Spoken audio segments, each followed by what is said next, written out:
Volkswagen, founded in 1937 by the German Labor Front as part of the Nazi regime's Strength Through Joy program, with the goal of producing an affordable car for ordinary German people. Ferdinand Porsche, who was a member of the Nazi Party, was commissioned to design the car that would later become known as the Volkswagen Beetle. As World War II broke out, Volkswagen quickly converted to manufacturing military vehicles for the German army, including the Kübelwagen and Schwimmwagen. During the war, Volkswagen relied heavily on forced labor, employing tens of thousands of prisoners of war, foreign civilians, and concentration camp inmates under inhumane conditions. By 1944, around two-thirds of its workforce were forced laborers. Many were brought from occupied countries such as Poland, the Soviet Union, and France, and were subjected to long hours, starvation-level food, and harsh treatment. The company operated a nearby subcamp of the Neuengamme concentration camp to house these workers. After Germany's defeat, the factory was placed under British control, and production of the Beetle was resumed for civilian use. Decades later, Volkswagen acknowledged its involvement with the Nazi regime and its use of forced labor. In 1998, the company joined other German corporations in creating a compensation fund for survivors. Krupp, known as Friedrich Krupp AG, was one of Nazi Germany's most important industrial firms and a major supplier of weapons to the Third Reich. The company's head, Gustav Krupp von Bohlen und Halbach, was an early supporter of Adolf Hitler and helped finance the Nazi Party's rise to power in 1933. Under Hitler's regime, Krupp became central to Germany's rearmament, producing tanks, artillery, submarines, and munitions that fueled the Nazi war machine. During World War II, Krupp used more than 70,000 forced laborers, including prisoners of war, foreign civilians, and concentration camp inmates, many of whom were subjected to starvation, disease, and abuse. The company operated its own subcamp in Essen, where inmates from Buchenwald and Auschwitz were forced to work under inhumane conditions. In 1943, Hitler personally issued the Lex Krupp law to keep the company under family control, passing leadership to Alfred Krupp, who continued the large-scale use of slave labor. After the war, Alfred Krupp was convicted at the Nuremberg trials for war crimes and crimes against humanity due to the company's exploitation of forced labor and plundering of occupied territories. Adidas. Adidas traces its origins to the Dassler brothers shoe factory, founded in 1924 by Adolf Adi Dassler, and later joined by his brother Rudolf Dassler in Herzogenaurach, Germany. Both brothers joined the Nazi Party in 1933 to secure their business under Adolf Hitler's regime. Their factory gained international attention when American athlete Jesse Owens wore Dassler shoes at the 1936 Berlin Olympics, winning 4 gold medals. During World War II, the factory was converted for wartime production, manufacturing military footwear and equipment for the German army. The company relied on forced and conscripted laborers from occupied countries to sustain production as German workers went to war. Tensions between the brothers grew, with Rudolf serving in the German army and later accused of involvement with the Gestapo, while Adolf managed the factory. After Germany's defeat in 1945, the Allies investigated both brothers for Nazi involvement. Adolf was cleared to continue operations, and Rudolf was briefly detained. In 1948, they split, with Adolf founding Adidas and Rudolf creating Puma. Historical research confirms that the Dassler factory operated under Nazi control and benefited from Germany's wartime economy and forced labor system. L'Oréal, now one of the world's largest cosmetics and beauty corporations, has a complex history tied to Nazi Germany. Founded by Eugène Schuller, who was a known supporter and financier of La Cagoule, a French fascist organization that admired Hitler and sought to align France with Nazi Germany. Schuller provided financial support, meeting space, and ideological backing to the group, and also engaged in political violence during the 1930s. Schuller maintained close relations with figures tied to the Nazi-backed government, and after the war, former collaborators like Jacques Corrèze, a member of La Cagoule, were given senior positions within L'Oréal, including leadership of its U.S. division. Though L'Oréal was never officially accused of war crimes, the company's wartime survival and post-war rise were closely intertwined with individuals and networks sympathetic to Nazi ideology, marking a lasting historical controversy over its early political affiliations. Mercedes-Benz. Under its parent company, Daimler-Benz AG, Mercedes-Benz was closely tied to Nazi Germany and played a key role in supporting the regime's war efforts. During the 1930s, the company became a favored automaker of the Nazi elite, producing luxury cars used by Adolf Hitler and other high-ranking officials. With the onset of World War II, Daimler-Benz shifted from civilian production to manufacturing military vehicles, aircraft engines, and trucks for the Wehrmacht. Between 1941 and 1945, the company relied heavily on forced labor, employing more than 40,000 prisoners of war, foreign laborers, and concentration camp inmates under inhumane conditions. Many of these laborers were taken from occupied countries and subjected to exhaustion, malnutrition, and abuse while working in Daimler-Benz factories. After the war, Allied investigations confirmed Daimler-Benz's extensive use of slave labor, though few executives faced prosecution. Decades later, Mercedes-Benz officially acknowledged its wartime actions and contributed $12 million to compensate surviving forced laborers. BMW, or Bayerische Motorenwerke, AG, was a key supplier to Nazi Germany during World War II and played an essential role in the regime's military production. The company focused primarily on manufacturing aircraft engines for the Luftwaffe, producing power plants for fighter planes such as the Messerschmitt Bf 109 and other military aircraft used throughout the war. From 1941 onward, BMW depended heavily on forced labor, employing more than 50,000 workers drawn from concentration camps, prisoners of war, and foreign civilians from occupied territories. Many of these laborers were held in brutal conditions, suffering malnutrition, exhaustion, and physical abuse while working in BMW's factories, especially at its Allach and Munich plants. The company's controlling family, the Quants, were active supporters of the Nazi regime, held membership in the Nazi Party, and benefited financially from wartime contracts and the exploitation of forced labor.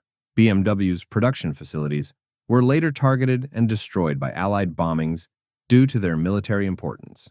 Decades later, both BMW and the Quant family publicly acknowledged their involvement with Nazi Germany and funded historical research confirming their participation in the regime's forced labor system. Fanta, created in 1940 by Max Keith, the head of Coca-Cola's German subsidiary after the company was cut off from supplies from the United States due to wartime trade restrictions. To keep Coca-Cola GmbH operating under the Nazi regime, Keith developed a new soft drink using only ingredients available in Germany, including whey, apple fiber, and leftover fruit byproducts from local industries. The name Fanta was derived from the German word Fantasy, meaning fantastic. The beverage was produced and sold exclusively within Nazi-controlled territories and quickly gained popularity as a Coca-Cola substitute during wartime shortages. Coca-Cola's German operations continued functioning under Nazi supervision, complying with state economic policies and avoiding nationalization by aligning with local regulations. Profits from Fanta sales helped sustain Coca-Cola's German branch throughout the war. After 1945, the U.S. headquarters regained control of the subsidiary, and Fanta later became a global brand under the Coca-Cola Company. Porsche. Porsche was founded in 1931 by Ferdinand Porsche. He played a key role in Nazi Germany's war machine. A Nazi Party and SS member, Ferdinand designed the People's Car, the Volkswagen Beetle, at Hitler's request, backed by state funding. Although Porsche didn't initially produce cars under its own name, the company quickly shifted to military production during the war. Porsche engineered tanks, off-road vehicles like the Schwimmwagen, the Elephant tank destroyer, and contributed to weapon systems such as the V-1 flying bomb. Ferdinand Porsche's close relationship with Hitler secured him major contracts.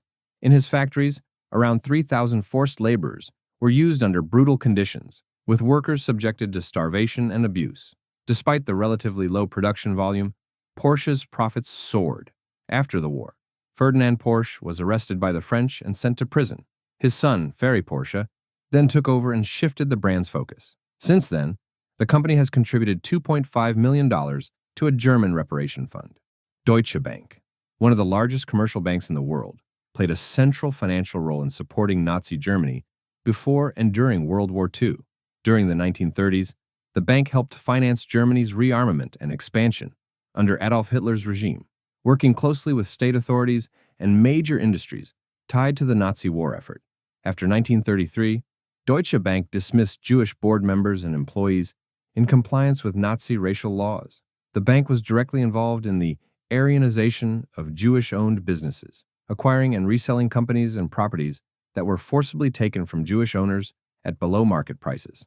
Between 1938 and 1942, Deutsche Bank financed and managed the sale of confiscated Jewish assets in Germany and occupied territories, including Austria, Poland, and Czechoslovakia.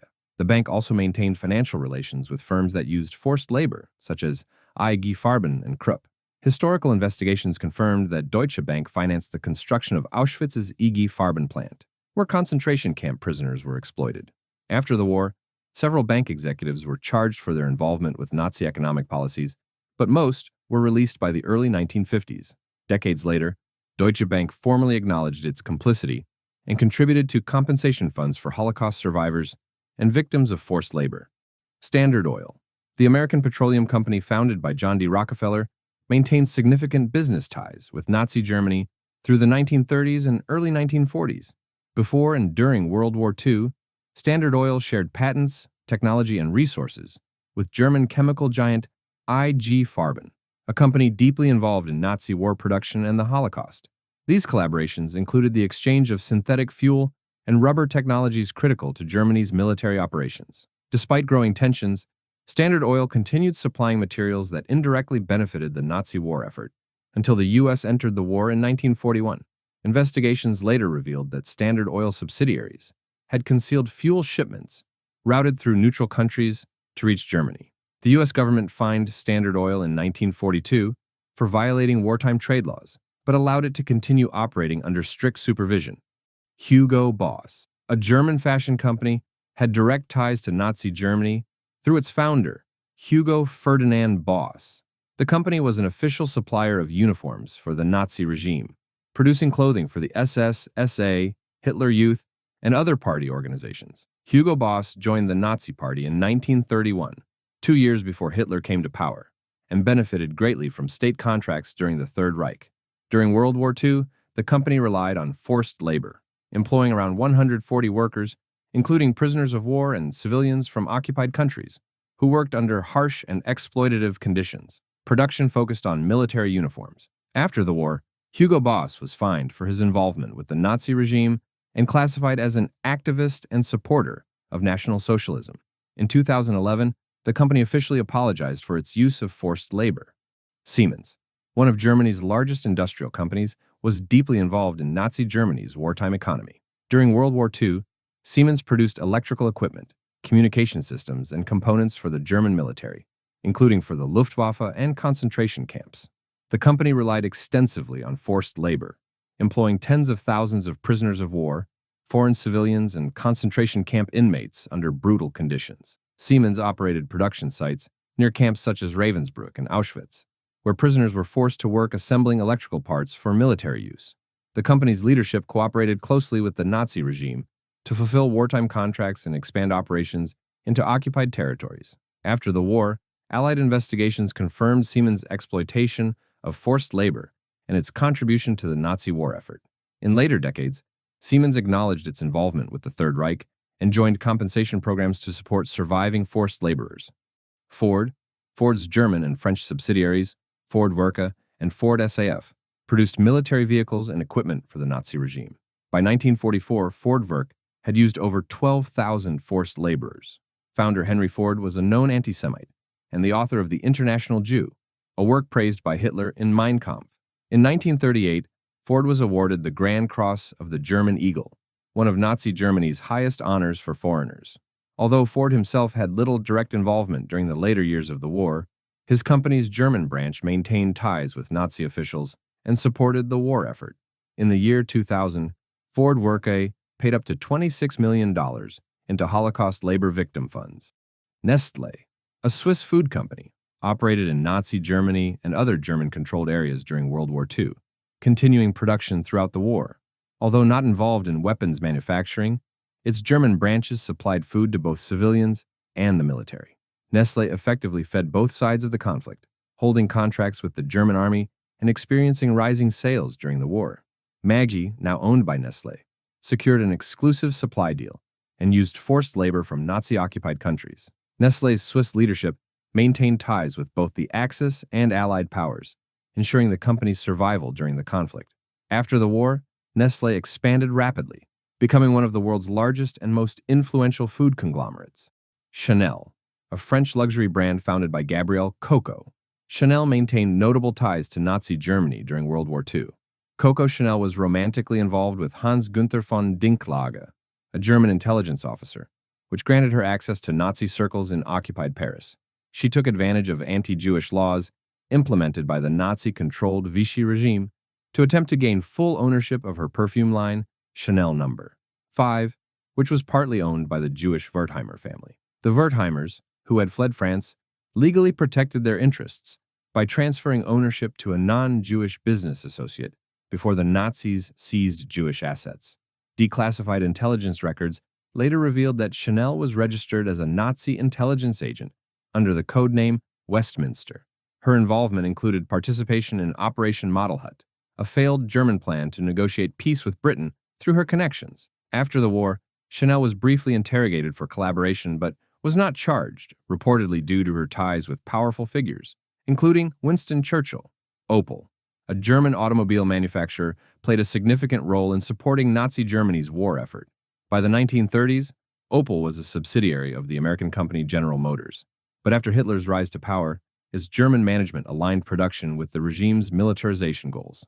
Opel became one of the largest producers of military vehicles, particularly the Opel Blitz truck, which was widely used by the Wehrmacht for troop and supply transport. During World War II, the company's factories in Rüsselsheim and Brandenburg were converted almost entirely to military production. From 1941 onward, Opel relied heavily on forced labor, employing thousands of prisoners of war and civilians from occupied countries under harsh and inhumane conditions. Although General Motors' American headquarters lost direct control after the U.S. entered the war, the company's German operations continued serving Nazi military needs until 1945. After the war, Allied investigations confirmed Opel's integral role in the Nazi war economy, and the company's facilities were later rebuilt under General Motors' control.